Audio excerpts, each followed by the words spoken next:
All right, today we are talking about job liberation for Black women, building your exit plan out of a soul-sucking job. We are three Black women who have made our own exits from jobs that, as Sheeta says, did not deserve our Black brilliance. We are not so selfish as to keep that to ourselves. We're not going to just sit back and enjoy our new lives and not tell you how to get here too. So today we're going to talk about how you build your own strategy to liberating yourself from a toxic job or just a job that is no longer suiting you, serving you, fitting your needs.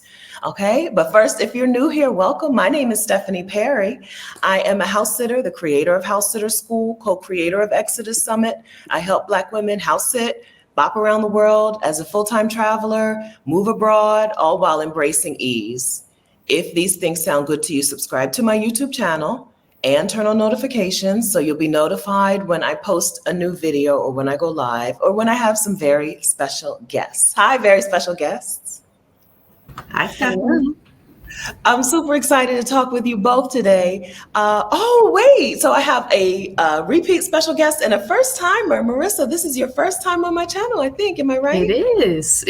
Yeah, this is a dream. Thank you. Welcome. Introduce yourself to everybody, please.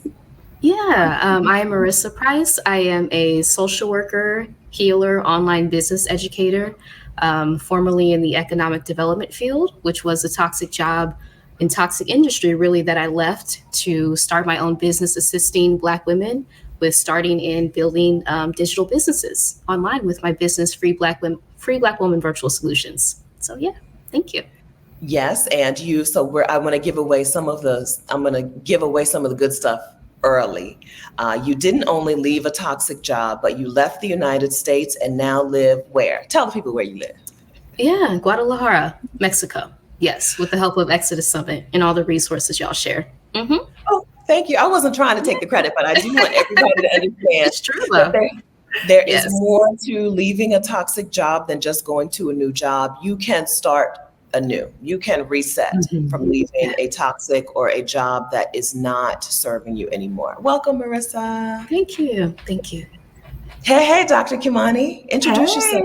Hello, everyone. My name is Dr. Kimani Norrington Sands. I'm a licensed clinical psychologist, a toxic job survivor, and more importantly, I'm a toxic job liberator for Black women. I've been on these YouTube streets by the help of Stephanie, who helped me launch my YouTube channel. I'm giving you all the credit. Who helped me launch my YouTube channel, Lifting Us We Climb Consulting Wellness Services, where I talk about ways to support Black women leaving and healing from toxic jobs. And I have the pleasure of working with Marissa Price. She is my outstanding virtual assistant. And so I'm so happy to be here today. I'm glad to have you both here today. And I'm super excited to talk about this subject. March is the wonderful time to talk about breakups. Yes. I think it's spring cleaning season, it's spring break season. To me, it makes sense to break up in March. And I think that a thing that Black women should start considering breaking up with is their jobs. Yes. Is jobs that are making them sick, jobs that are stressing them out, jobs that are exhausting them, or just jobs that are treating them not nicely, right? Just with disrespect, not paying you what your white counterparts are making, right? Not treating you as well as they're being treated. I think breaking up with a job is a wonderful thing to do in March. Yes. So great timing for us. Yes. I would just say at any time, it's a good time to break up, but especially now, because when you think about spring, right? So it's the time of new growth. And so it's hard for things to grow when we have weeds and things that are hampering our growth. So it's time for new growth right now. Great point.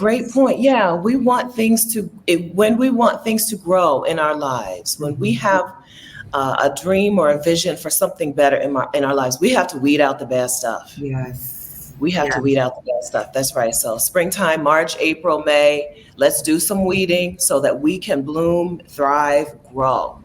So let's talk about, you both described yourself as survivors of toxic jobs. Can you give us a quick idea of what that looks like? I think some of us have a misunderstanding of what jobs are, or like how jobs are.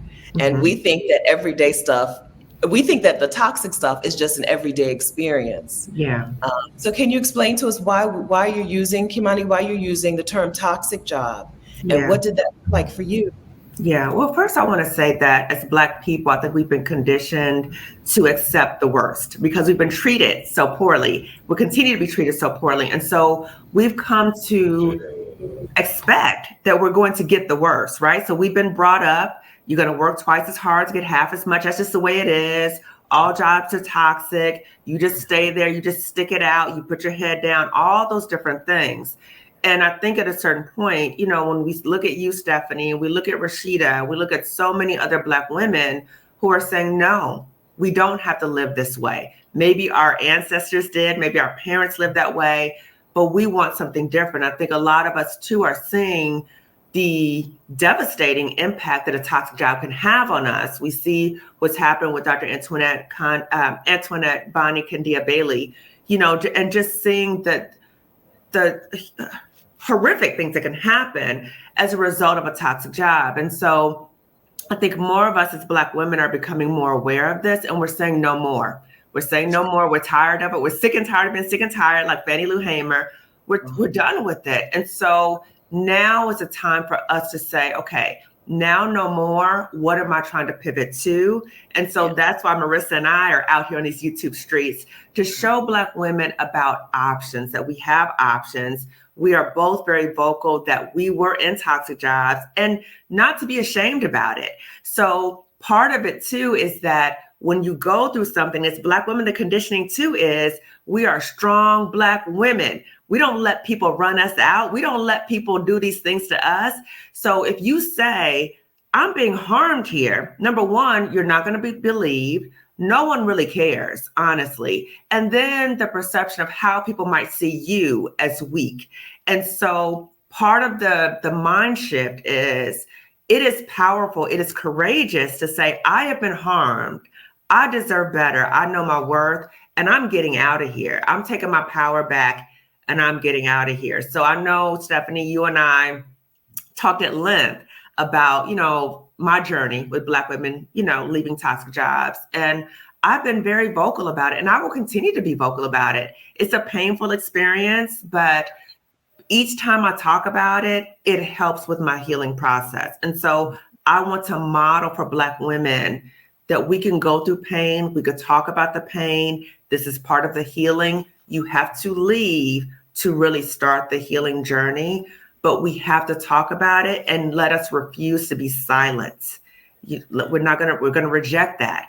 And we're going to look at, and we're going to follow up on our options. So you worked in the not healthcare, you worked in the mental health field. Yes. Yes. So I worked for the second largest school district in the nation in the mental health unit. And it got to a point, now it didn't start off toxic, but over time it became increasingly toxic. And the irony that I am a clinical psychologist tasked to help the healing of other people, but I'm being harmed in the process. And it gets to a certain point where I was fighting. And I used to always say that I used to refer to myself as the Harriet at the job, because I was the one to advocate for Black kids and Black staff and families. I'm out there doing it, right? I'm fighting these people, right? I'm on the Underground Railroad. But it cuts to a certain point where you say, wait a minute, that is disturbing, that I have to be a Harriet at a job and I'm being harmed. And guess what? There's nobody out here with me. So I'm out here, you know, doing the good fight, and I'm being attacked. So the retaliation, all that stuff that happened to me. And, you know, I have referred to this term, and forgive me for anyone if it seems insensitive with this term, but I'm just sharing in terms of what my experience was. It felt like psychological lynching. It felt like they got in my head and made me question myself, made me doubt myself, made me think less of myself in some ways. And it was humiliating. So they did so many things to try to silence me, but they also did things to put me in my place. So they demoted me without any clear reason for doing so, even though I never had a negative job evaluation, leadership positions, initiating things that had never been done, all these things, but was demoted because I spoke out about things. So part of the psychological lynching was, you see what we did to her? you better be quiet because that happened to you too. And so part of the painful part of it too was not only that these things kept happening to me, but when this happens to you, you are seen as a pariah. And people within the workplace are observing it, and they will start distancing themselves from you. So even people that you thought you were cool with or whatever, you're just out there. And so it gets to a certain point where I started developing a lot of physical and psychological symptoms. You know, I was in therapy, but also medical doctor, took a leave of absence. And it gets to a certain point, Stephanie, where you have to say, I love the work, I'm committed to the work, but I'm going to die. Like, I can't continue to do this work if I'm dead, right? And then what happens to my family, right? Like, I did not work this hard to get here. And you have to take a moment and say, what about me? Self-preservation. I think as Black women, that's so hard for us because we've been taught that we are in service to other people. We are in service to our community. You fight, you fight, you fight. And so this is a total mind shift. So Black women might be listening to me right now and saying, wait a minute, but you had a good job with good benefits. And why would you do that? And all those other things. But I knew, Stephanie, as clear as I'm talking about, I knew that if I stayed at that job, I would not survive. I knew it. I knew it. And I say this, that I heard the voice of God say to me, it sounds kind of creepy to say, but literally I was in the shower.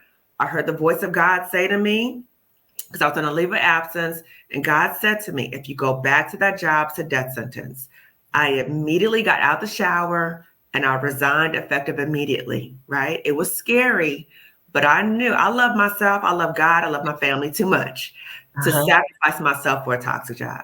Yes. And so you've been out of that job for how long? About 2 years. 2 years. Yes. And the world didn't fall apart from you leaving that good job, right? No, I felt so liberated. When I resigned, I felt like a weight was lifted. Yeah. Yes. All right. We're going to talk a little bit about the journey, right? About your exact. So we're talking about building your exit plans. We'll talk a little bit about your exit plan and the journey and what that looks like as well. Marissa, tell us about what did toxic work look like for you? Yeah, so I'll say right out of graduate school, in social work, I was in a toxic job. It didn't start out as toxic. This is a place I had interned at and transitioned into full-time employment. And then I think with the protests and everything that happened in 2020, I was asked to take on an additional role, kind of a DEI focused role, not being paid properly for it. So it was kind of like put on my shoulders that working in a bank. So I was in banking as a social worker doing economic development, not giving the adequate support. Again, not being paid for the work that I was doing, the emotional labor that role took trying to educate. And again, my background is in Black studies as well. So really trying to educate an entire organization, other people who had limited understanding of these issues, like the racial wealth gap, which is what I was working on. And just got to the point where I was completely burned out. I ended up being diagnosed with major depressive disorder after starting therapy due to the stress of the job and me just trying to work even harder, which is, I know like a lot of us do that as Black women, right? The superwoman syndrome as a part of depression. We try to work even harder to make these things fit together, and it just gets very difficult. And sometimes your symptoms get even worse, right, as you go down that path, which was the case for me. So I ended up joining From Burnout to Bliss, which Rashida Dow hosts, her coaching program. And within that, I was able to learn how to take FMLA from my job. So I did that, which was unpaid, right? I was able to use a portion of my sick time, so I was paid for that. But I applied for a short-term disability. My claim was denied. They told me I wasn't really depressed. So there was that. So I ended up having to go back because I was in credit card debt by that point. But within that time, I was able to travel outside the US for the first time. And that was huge. That was life-changing, going to Mexico City, interacting with people, realizing that the problem was never me, right? Growing up in the US, all the hostility, vitriol that had been directed towards me, it's like that was the US, right? That was the Western world. That was the white people, often, to be candid. So that experience was life-changing. And then, yeah, I went back to the job. Things got even worse, as they do when we go back into toxic work environments. But I was able to get the bonus from my job, use that to fund the startup of my business, Free Black Woman Virtual Solutions, and eventually exit that and begin the healing process from that job. That's a really good plan, right? That's a really good exit plan. Trying to tap into the benefits that your job owes you, right? And also using the job as a funder of your next money-making thing, your business, your investment, whatever your next thing is. That's a really solid plan that a lot of people would be afraid to execute. So I know that you're not the FMLA expert, but can you tell us, so you said that you FMLA didn't pay you, but was there but you did attempt to get money from the job to, Yes. to be out of the job. Was there any support or any help inside of your company or your organization to help you learn how to access your benefits? I know this is a silly question, but I want to say it out loud, right? Yeah, and I think I just had learned, I think it was Anne-Marie Archer. I had learned from watching one of her videos to look at your employee handbook. Actually, I think I met with her and she told me to look through your employee handbook because I didn't even know these benefits existed. And then it was from being in For Burnout to Bliss, hearing other Black women share their stories about taking FMLA leave, which does provide you with up to 12 weeks of unpaid leave from your job. And I know certain states you are able to be paid with that. I think California is one of those states. But yeah, within that, I applied for, like I said, short-term disability, which would have allowed me to be paid during that time off. And it was denied because they told me I wasn't really depressed based on the symptoms my therapist had presented in the documentation. They still denied it, which was also the case for a lot of us, as I have learned since experiencing that myself, that our claims are denied for that pay that we deserve. It's part of the benefit from the job, but our claims are denied often. Yeah. That's right. Years ago, I was the first person I knew in my world, first person I knew to take FMLA. I took FMLA from a job when I was in my early 20s. Bill Clinton had just signed it into law. And by the time I went back to work, I had a different direct supervisor than the one who signed me out on FMLA. And this woman was so angry with me. She literally harassed me. And if I had been a more savvy person, I would have been able to get a little coin from them because she literally harassed me about why I had been out on FMLA and why it took me so long to come back and all of that. But there's no one inside of your organization, probably, friends, who is responsible for helping you access your benefits. So stick with us on this video, because we are going to point you to an amazing resource that's going to help you learn how to do these things or help you execute on these things. So part of our exit plan is accessing the benefits that our job owes us, right? Accessing what they owe us, we're not asking for anything out of pocket, right? But if it's in the employee handbook, give it to me. So part of our exit plan has been at least attempting to access the benefits that we have been owed, right? Yes. I'd like to talk about the part of our exit plan that before we get to the actual work, the way that we make money now, I'd like to also talk about the part of our exit plan that covers leaving work that is important, right? Or leaving a job where you do work that is important work, where you do feel like you're contributing to people, right? Where you're a good person because you do this good work. Did you think, was for either one of you, was it difficult to leave, to exit from a place because of the type of work that you did? Absolutely. I was a clinical psychologist working with children, so it was very difficult to walk away. And, but again, I have to think about self-preservation, number one. Number two, through therapy, thank God for my Black woman therapist, she talked to me about, number one, she was saying all these things were happening to me because God was trying to rescue me from that toxic job. But she also talked to me about there's ways for you to continue doing the work without being harmed on a larger scale once you leave the job. I couldn't see it right then, but it was true. It was true.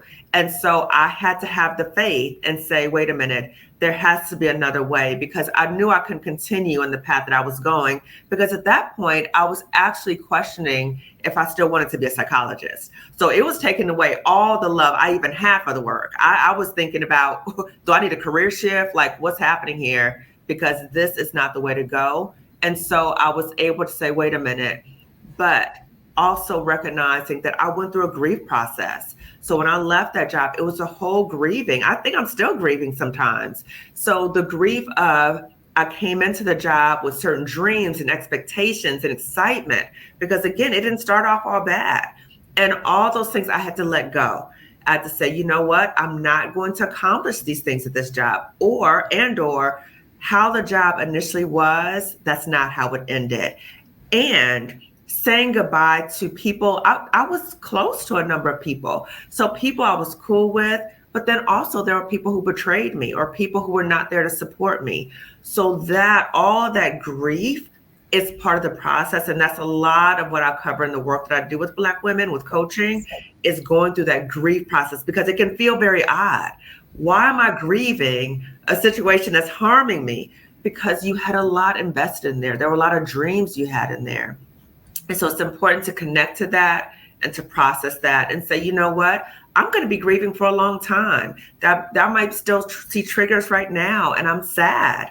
I'm sad that I'm not able to do certain things that I envisioned me doing at that job, but knowing that I'm doing things on a higher level now and being okay with that.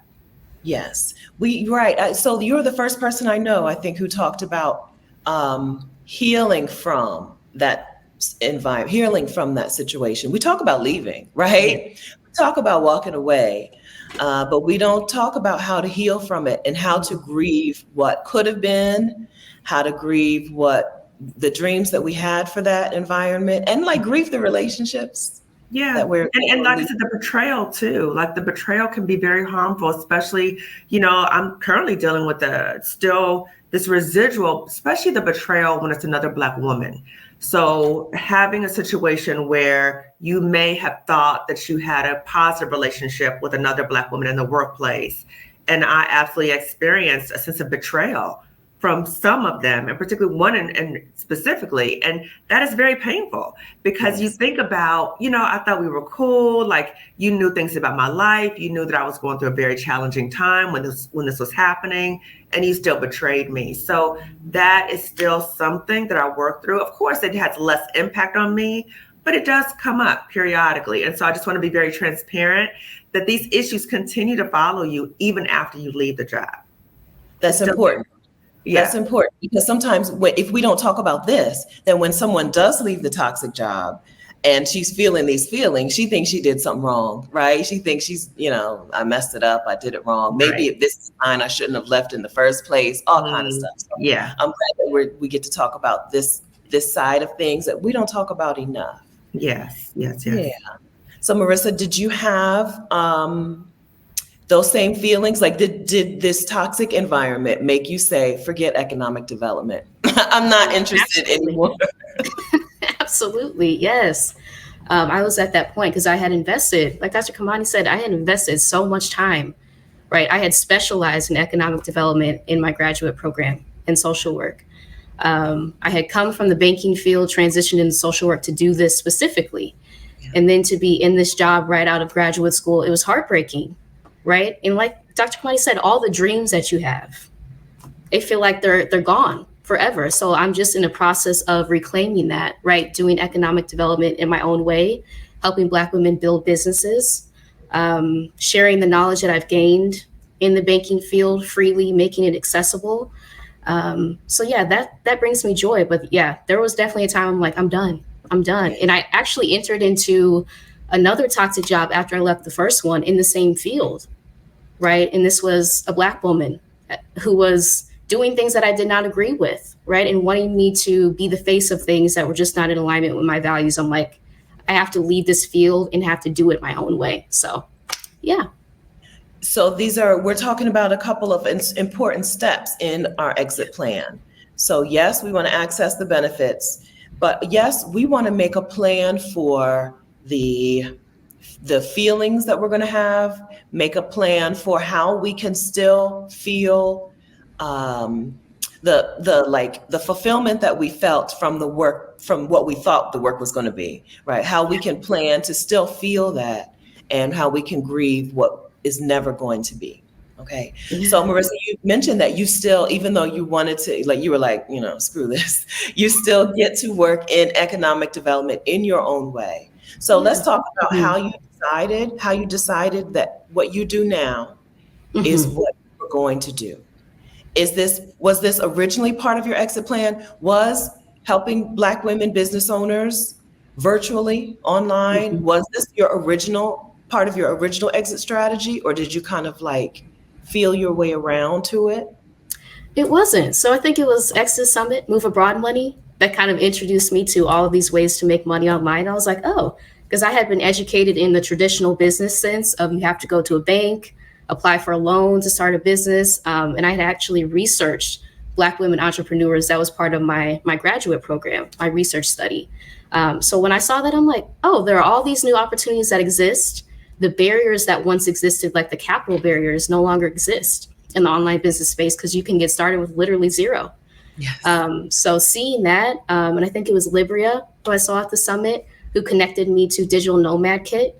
And I took their training, the virtual assistant training, and realized that I could just take the skill set that I had gained, transitioned it to work with the clientele that I love working with, right? Black women, helping Black women build businesses using my skill set.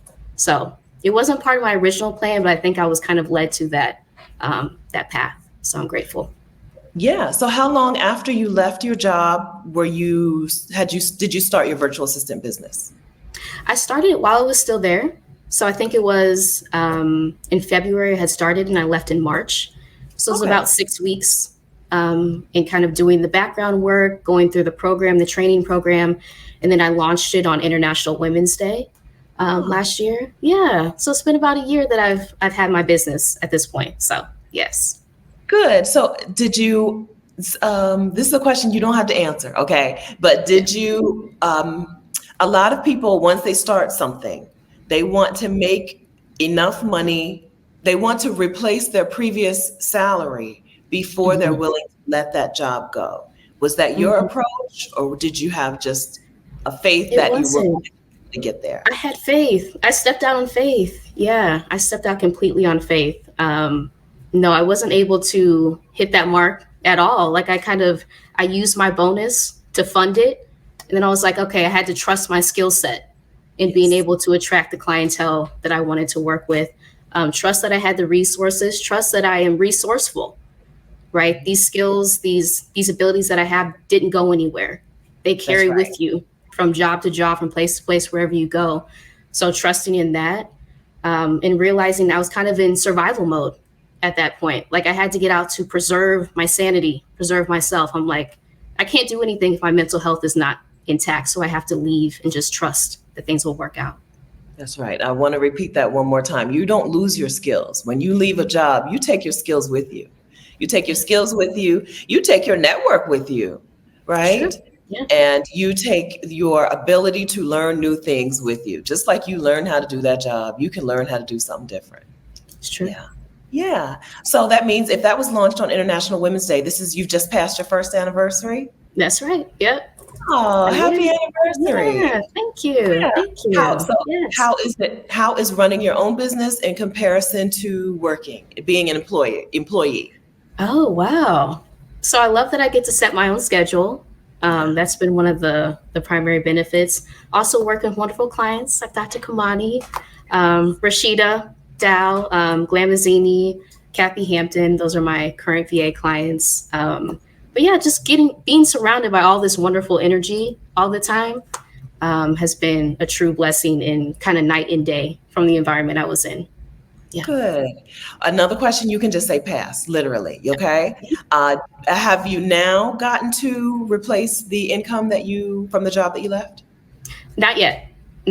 No. So I was making and that was one of the other things, right? Being a first generation college student, college graduate, making six figures in the banking field, and then kind of having to blow up my entire life because of the impacts it was having on my mental health. So no, not at this point, but I'm hopeful to reach that in this coming year. Okay, very good. Listen, that's pretty incredible. Okay, that's pretty. Yeah, right. Like 2 years starting a business from the beginning, right? And expecting within 2 years. Am I interpreting that right? Within 2 years, you expect to be able to. Okay. Yes, That's pretty impressive. correct. That's pretty impressive. Okay, because my first year as a virtual assistant, I believe I made $700. Okay, I'm not kidding. I'm not kidding. All right, fantastic. Yeah. All right, so you've done a good job. You've done a good job of laying out what your plan was. Kimani, your plan included two prongs, right? Your plan to replace your income, or your plan to leave that job and make income, had two different prongs. Can you tell us about what that looked like for you? Absolutely. Well, first I just have to say, working with Marissa has been a blessing, and she is phenomenal. And I just have to give her flowers. And, when she was talking, I was just thinking too that, part of the delusion that we're taught with these jobs is that our skills and talents stay at the job. But the fact that we were able to get the job, we have a lot of skills and talents, because it's not easy for us to get these jobs. So I just want Black women to be able to hear that too, that, yes, you could take what you've learned, but you already came in with skills and talents and gifts and all these other things. So don't let the job make you think that that's the only place where you can make money. Okay. So I just want to say that first. So for me, like I said, I took a leave of absence for a year. And when I was on that leave of absence, I knew I did not want to go back to that job. I knew that was not even an option. So one of my friends had already started exiting, and she started working with a business coach, a Black woman business coach. And she said, I think it might be a good idea for you to start working with a business coach. So I started doing that. And so this is the lesson I want to say to Black women about ways to replace your income. I invite you to think about, what are the skills and talents that you already have before you even came to the job that you will be able to transition to do that? So I am a therapist. I was trained to be a therapist in graduate school. So I was like, oh, well, I can just start doing therapy again, do telehealth. So I started doing that. And during that process, I met Dr. Roche Brown. So Dr. Roche Brown is a financial psychologist, also a licensed clinical psychologist. And she helped me get my financial plan ready so I could go. And I was working with her. Part of the issue I think a lot of us experienced, which I know I had a lot of money hangups and trauma and issues. So I wouldn't look at my money, but I just assumed, oh my God, I can't leave this job because of the money. I can't do it. Like that pressure, I can't do it. And working with Dr. Roche Brown, she was like, you have to look at your money, okay? You have to look at your money. What is the bottom line number that you need to leave this job? What is the monthly income that you need? What are all your expenses? It was very difficult, went through it together. And she was like, you're going to be okay. Because I had replaced my income with therapy. She's like, no, in fact, you're going to be more than okay. You can leave that job. Like, why are you even staying there? Like, you're losing money staying at the job, right? Like, what are you doing? Right? So that gave me a sense of confidence. And sometimes you need to be able to look at the objective numbers to see where things are. And you have to start thinking creatively about how to replace your income. So that was one stream of income. And Stephanie, when you talk about multiple rivers of income, literally, when I left that job and I was just open, like, God, please reveal to me what you want, because I know it wasn't there. Reveal to me. All these different opportunities are coming my way that I never could have imagined, never, ever. But what I noticed was that people that I had some type of connection with at that job, so either it was former coworkers, it was people I had meetings with, some kind of way I was associated with, they sought me out. Hey, do you think you want to do whatever? So now I have multiple rivers of income because I was open. But my transition out was, I said, okay, what's the easiest thing that I can do right now to bring in money? And therapy is still a stream of income for me. I'm winding that down some, so I already have a full caseload. No more clients right now, no more referrals. But I had to think creatively. And so it's important for us to think creatively, but don't get in that panic, fearful mindset of this job is the only place where I can get money. That is not true. It's not true. Reject that lie. It's a lie. So you've worked through these steps to build your own exit plan. And like I said, we're not being selfish. We're not being greedy here. You're sharing with women, with other Black women, how they can build their own exit plan.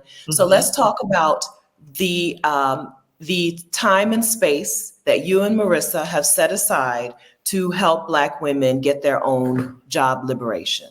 Let's talk about the Job Liberation Summit, please. Friends, listen to this, okay? Everybody, listen to this. Okay. Absolutely. So Marissa and I have come together. This is Marissa's idea. So in terms of doing a Job Liberation Virtual Summit for Black women, which is May 18th and 19th. So Black women, if you are in a situation, no matter where you are on the continuum, because leaving a job generally is a continuum, right? So if you are at the stages of, I'm starting not to like that job, to I literally dread waking up, going to this job, to I'm crying going to my job, tell me how to get out of here, to just I'm just there. Just I need some help, right? How do I do that? No matter where you are on the continuum, the Job Liberation Virtual Summit for Black Women helps you come up with a plan to leave. So first we deal with the mindset, because that's the biggest thing that's going to keep you there. The mindset, the fear, I can't leave because of the money. I can't leave, like all that mind trash. We deal with that. We address that. We reject that. Okay. Because you have to be in the right mind frame so you can move forward. And then the second day of the summit talks about how to actually create your plan. You will have a plan by the time you leave that virtual summit. So you can come in defeated, beat down, broke down, all these other things, but knowing there's something better for you, knowing that I am open to receive what is coming from me because I know there's something better, and you will be leaving with a plan. So again, that's May 18th and 19th. We have a range of outstanding speakers such as Stephanie Perry, who's going to kick it off, right? And we have Stephanie Perry, we have Alicia Renese talking about connecting to our dreams and how jobs are not only soul-sucking, they can rob us of our joy and our dreams, right? So how do we reconnect to that? We have Anne-Marie Archer, the anti-HR lady, talking about documentation. If you want to interact with HR, so you are informed, so you're not going in to get slaughtered when you go into HR, and also how to potentially get your coins. Marissa talked about Libria Jones. So in terms of working remotely, your different options, dealing with your resume, we're going to talk about mental health. So many things we're going to be talking about. And Dr. Roche Brown, that I mentioned before, is going to be talking about our finances, connecting to getting that financial plan. If finances is your biggest issue about why you are there, you need to confront what you've been avoiding, because avoiding it is not going to help you. It's going to make you stay there longer, and staying at a toxic job longer is going to harm you. Okay. So all of this, we will have all the speakers listed. We're going to talk about burnout. We're going to talk about the impact on mental health, sleep, reconnected to our sleep, because those jobs can make you stay up at night and you can't sleep, and it's a miserable existence. Okay. So Marissa and I are doing this because we want something better for you. We've been there. We know what it's like. It's a terrible, horrible existence. We don't want anyone, not any Black woman, to dread not one day of your life. We don't want that for you. So we are sharing with you options, and that's the virtual summit is an option for you. That's right. So you've put together the resources that helped you put together your plan, right? The resources that you went to that helped you build your exit plan. You're bringing them into one place in one weekend online, one online place at one time, so that more Black women can work on their own path, their own plan, their own mindset shift, mindset change, and their own actual logistical plan for their liberation from that toxic job. Yeah. And I want to add too, there's the VIP, which I didn't add. The VIP part of the summit is if you are really trying to figure out not only the financial part, but what to do about your healthcare benefits, your retirement, your life insurance, which many times are associated with the job. If you're in the VIP, then you will have a special bonus masterclass with Dr. Roche Brown to cover that. So in addition to us saying the money, I can't, the health insurance, the so-called good benefits, right? But then quoting you, Stephanie, a job is not a good job if it's killing you. And if you're accessing your healthcare benefits because of the stress of the job, Marissa and I both talked about going out on medical leave because of the stress of the job. If that's you, that's not good benefits. It's not good benefits. Yeah. You wouldn't need that medical leave if it wasn't for that job. Okay. Right. That's right. That's right. Yeah. So we're coming together for the weekend so that these individual pieces that can seem so daunting, especially when you're already tired, you're already exhausted. You're beat down. You're beat down. Yeah. We're coming together for the weekend so that you can make progress, right? Yes. So that you can get a plan together and start making progress and start making your exit. The tickets, I'm going to link to the tickets, of course, to the Job Liberation Summit in the description of this video. And I'll put it on the screen as well. It will be vicarious.com/job liberation. I'm going to link to that everywhere. Okay, make sure you go to the description of this video. But you need to understand that the price that you see today is not the price that it is forever. Okay, so you'll want to get your ticket now. Go ahead and click on the link in the description and get your ticket now so that you can have, and then set that time aside on your calendar, block it off so that you can spend that weekend working on your freedom, your peace of mind. If you feel like your job is going to kill you, you need to take some radical action. Absolutely. Right. And the first radical step that you can take is registering for this summit and blocking out whatever else is going to be pulling on you that weekend, blocking that time off so that you can focus on this important step for your future, for your well-being, for your health, for your family, for all of the things that are important to you. Yes. Yeah.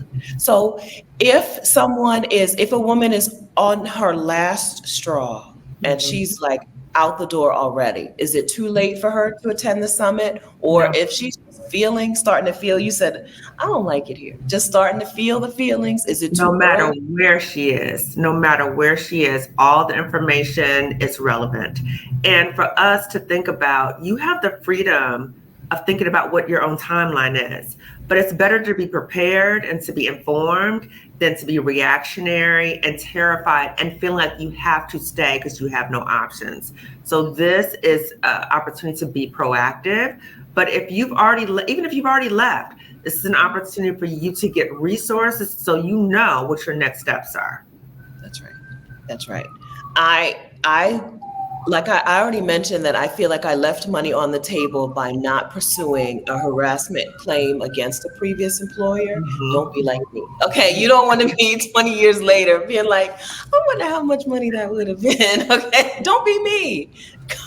Get these things straightened out now, so that you don't, so that you can have every opportunity to position yourself for a future that is the future of your dreams, right? The future that you think right now is not possible. Make sure that you're putting I'm sorry, Stephanie, can I just add to that you even have a future, right? Because if you are experiencing so much stress where you're experiencing high blood pressure, your blood sugar levels are going up, extreme weight gain, all depression, anxiety, all these other things, you have to think about that. And you have to think about, I had a panel of medical doctors, they talked about weathering, where this chronic stress can make your organs age older than you are. So you may not even know what's happening, but you have to consider the impact of this stress. And there's research that's coming out now,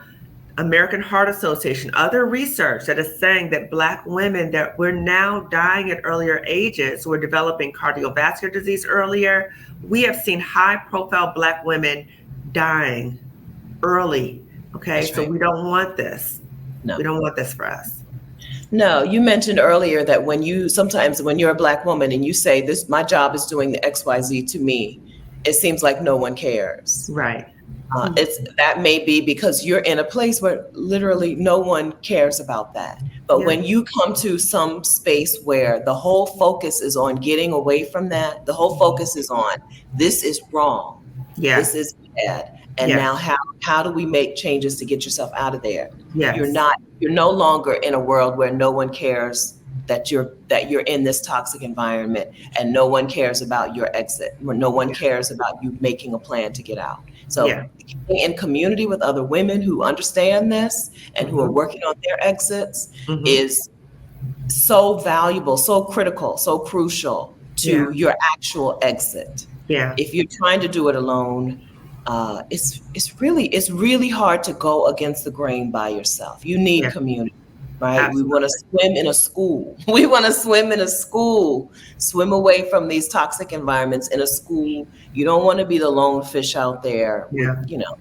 sharks. And I think because when you're the lone fish, yeah, absolute sharks. When you're the lone person out there, it contributes to that spiral of helplessness and hopelessness. And you keep going down a spiral and you don't see a way out. And that's very dangerous. And so we really want to disrupt that.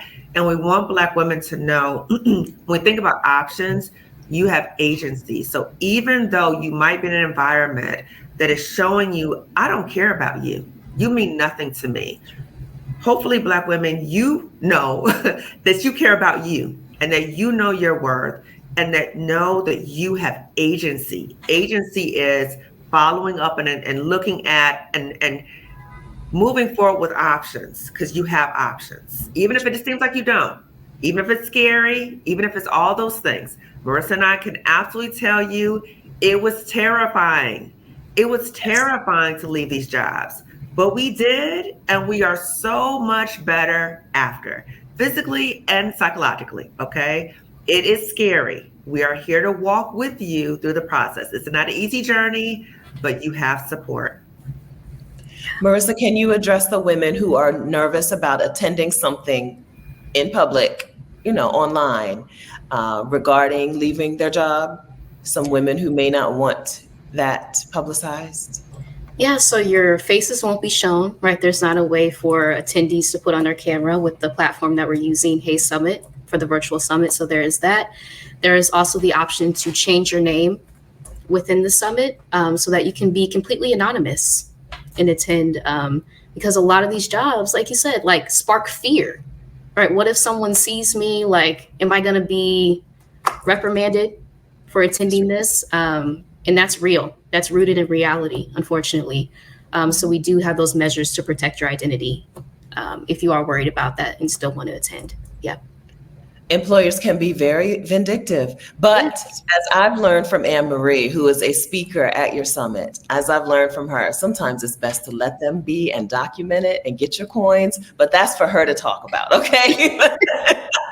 But that's a legitimate concern that some women will have, because employers can be vindictive. It's true. But you've taken care of that. You've thought ahead because you know what it's like. So you've thought ahead. So thank you for thinking of that. Yeah. And can I also add something about just the isolation, right? The isolation of being in a toxic job. It's like you feel like you're the only one experiencing this. And this is kind of like a full circle moment for me, because watching Dr. Kimani's channel was the way that I realized that it wasn't just me, right? Being in the chat, hearing other Black women share their stories and realizing there's actually a pattern of behavior with the way that we're treated in these workplaces, and it's unacceptable.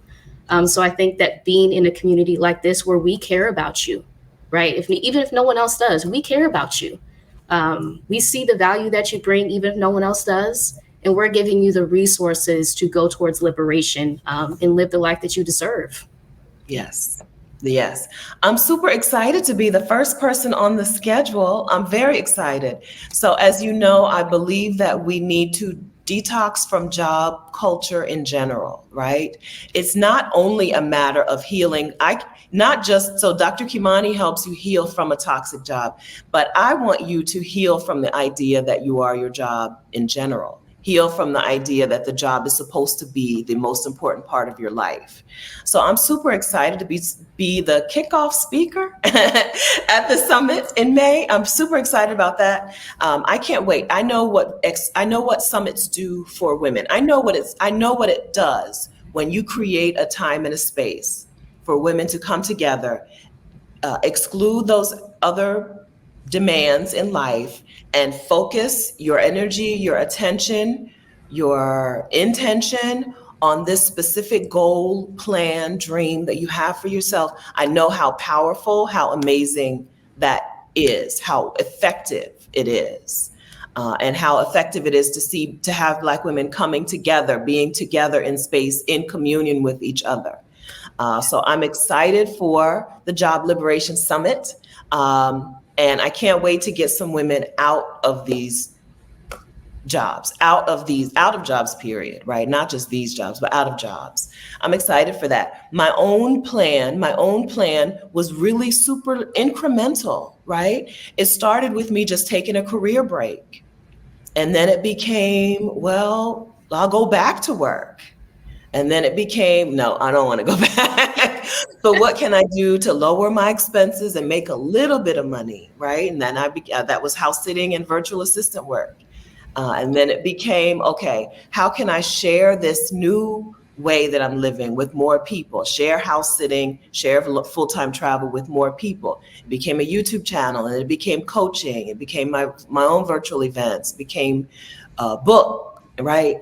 It's been super incremental. I have not been a person who could sit down and say, like Kimani, my situation was different from Dr. Kimani's, right? I'm not a licensed therapist. I didn't know that I could immediately just make money doing something, right? But I tried some things and I built on top of them. I let the momentum and the flow direct me. Right? I wasn't doing a whole lot of fighting against the way things were flowing for me. I put myself in a position to go with the flow, and I let that flow carry me to a life that is beyond my wildest dreams. I'm in Mauritius right now. I'm in Africa. If it wasn't bedtime, I could show you, but listen, it's super dark out here, okay? It's daytime while we're recording this, it's daytime for Dr. Kimani and Marissa. It's bedtime for me. But a life beyond my dreams, because I had the nerve to say, this kind of job, I don't want my whole life to be this, right? I don't want all my good years, all my 20s and 30s and 40s and 50s and 60s. I don't want all my good years to be this experience over and over, going from job to job, but having the same experience. I had the nerve, right? Just a little bit of audacity and some support to say, let's try a different way. Let's try something different and let's see what can happen. And man, what could happen has been amazing. And I'm not the only one, right? We got 3 women on this screen smiling, who have left jobs that were not nice, that were beating us down, jobs that were going to kill us in our own way. My job was mostly going to kill me because it was night shift and just exhausting, right? Jobs that were going to kill us in separate individual ways, to now feel not just being more at peace, but like actually being liberated, actually being free. So if we can have it, you can get it. We're no more deserving than you. Stephanie, can I just add something too? I remember when you were interviewing me for Black Women Leaving Toxic Jobs, you said something that resonated to my soul. You said that when you were a pharmacy tech, the alarm would go off and you would get mad that the alarm went off. And that, I was like, whoa. So you're not the only one. I used to feel the same way. The alarm would go off and I would lay there like, oh God, I do not want to go back there. And dreading. Think about how many days of our lives that we've dreaded because of a job.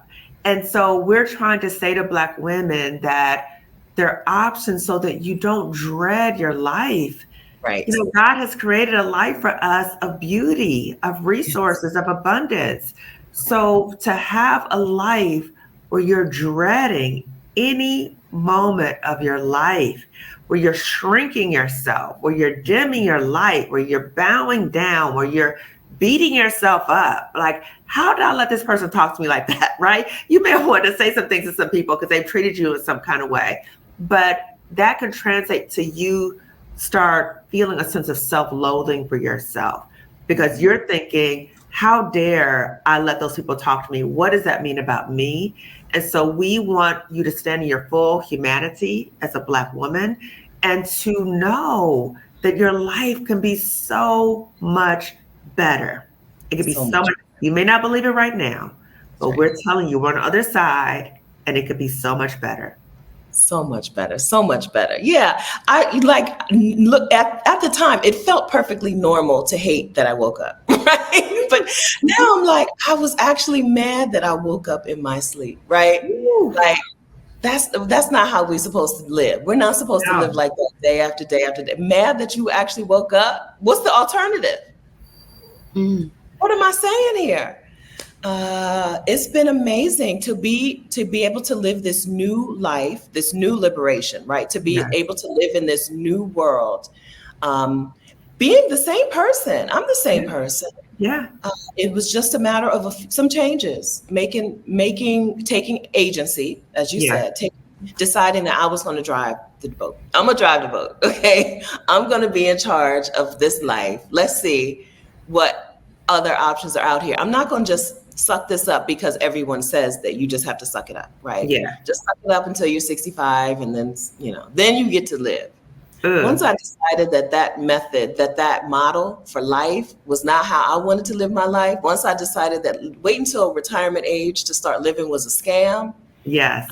Things got so much better. Yes. And what did you say before about the other Stephanie driving the train or driving the ship or driving the car? What did you say before? There was another Stephanie driving.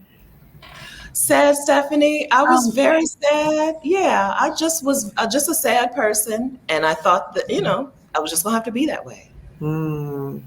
It was there was a lot of factors involved, but a good portion of it was just that I felt like what I had then was all I was going to ever have.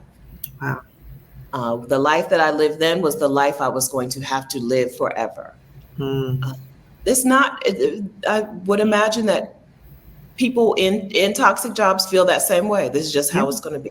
Yeah. I might have to just live like this until, right? Hopefully retirement, maybe a lottery win, right? But other than that, I don't have a lot. There's not a lot I can do. Once I decided that there were some things I could do, I could take some action. I could get support from people out in the world who were teaching and helping people do new things.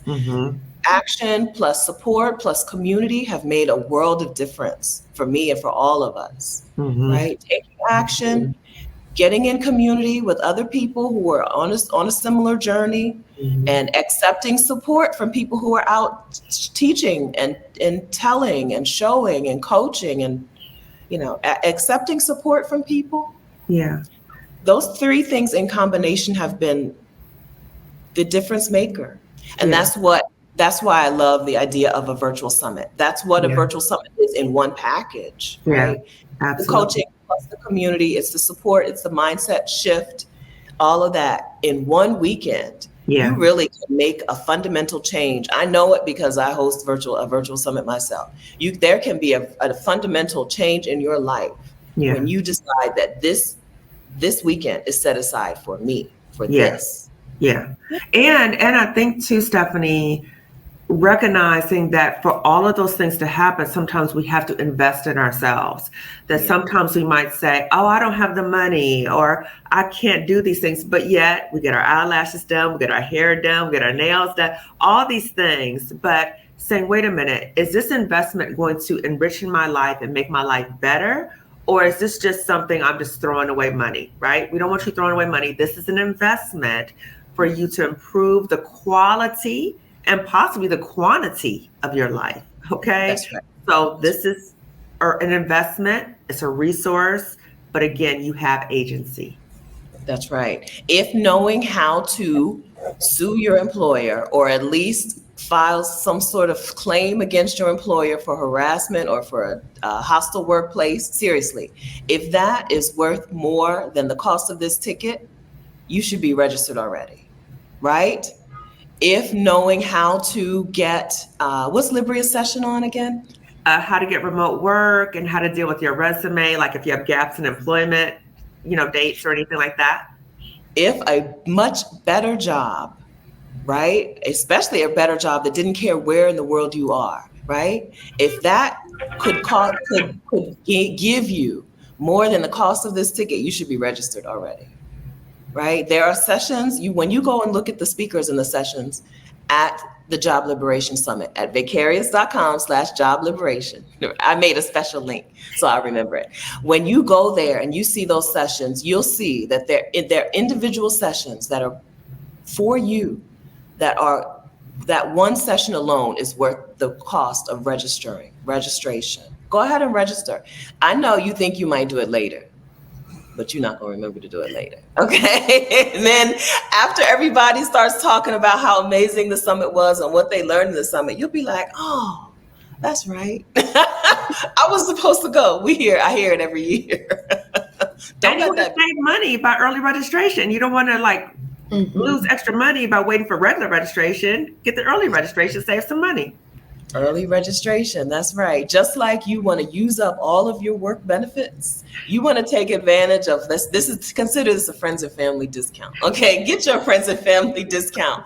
Early registration. Go ahead and register today. All right. Okay. I think we did a wonderful job of talking about how we built our own exit plans so that women can see what could be. Right? This is not today, didn't give you your exit plan, but we pointed you to the resource that will help you create your own exit plan, which is the Job Liberation Summit. Okay. What we want for you is to leave what is not serving you. And this step is the thing that we are on here crediting for doing that, for changing our lives, leaving the jobs that didn't serve us, didn't deserve us, and finding a new way has set us free. Yes. I think I'm speaking for all three of us, but I think that's accurate. Right? Absolutely. That's true. All right. And like I said, we share over here. Okay. We share. Let us know in the comments of this video. Selfishly, I want you to let us know in the comments if you're in a toxic environment, what field are you in? Do you want to share that with us, please?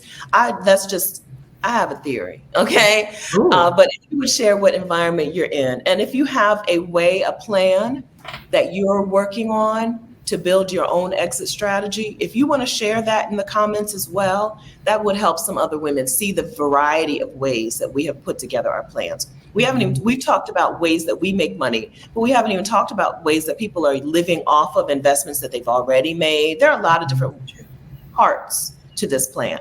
So if you'd like to share your plan, we'd appreciate if you would do that in the comments of this video, okay? And then hit the like button. Thank you, because that tells YouTube that you like it and you think YouTube should show this to another Black woman. Okay. And then the third thing that you can do is literally just send it to the Black woman you think needs to see it. Send this to a Black woman you know who is in a soul-sucking job, in a job that is going to kill her, right? But she doesn't yet know that she can make this exit, that she doesn't yet know that she can build her own exit plan, and that there are resources to help her do it. Send this video directly to her. Hit the share button, send that to her now. Okay. That is how you get on with us. We're sharing information with you. You share information with the next woman. Thank you. Yes. Okay. Yes. All right. I'm also we didn't talk about our YouTube channels. Marissa and Dr. Kimani have their own YouTube channels. Of course, I'll link to them in the description of this video. Dr. Kimani's channel, Lifting as We Climb Consulting Wellness Services, is about Black women leaving toxic jobs and about her life after leaving toxic jobs. Because I saw you in Turks and Caicos, girl. Yes. And that's because I was able to leave, right? And so again, I want to show Black women not only different resources. I interview different Black women about their healing journeys. I want to show you what is life like after. I would not have been there if I was still at that toxic job. No, indeed. Yes. Okay. The crystal blue water, the clear boat. Yes, girl, do it. Yeah. All right. And then Marissa Price, your YouTube channel is Marissa Price. Yes. Impress MSW on YouTube, talking about healing, mental health, also different things like building a business and traveling, as travel has been like a central part of my healing journey from a toxic job. Yeah. That's right. So of course, I'll link to their videos in the description of this video. Check out the description. There's really helpful information there, including the link to the Job Liberation Summit. All right, friends, thank you so much for watching. We'll see you next time. Bye. Bye.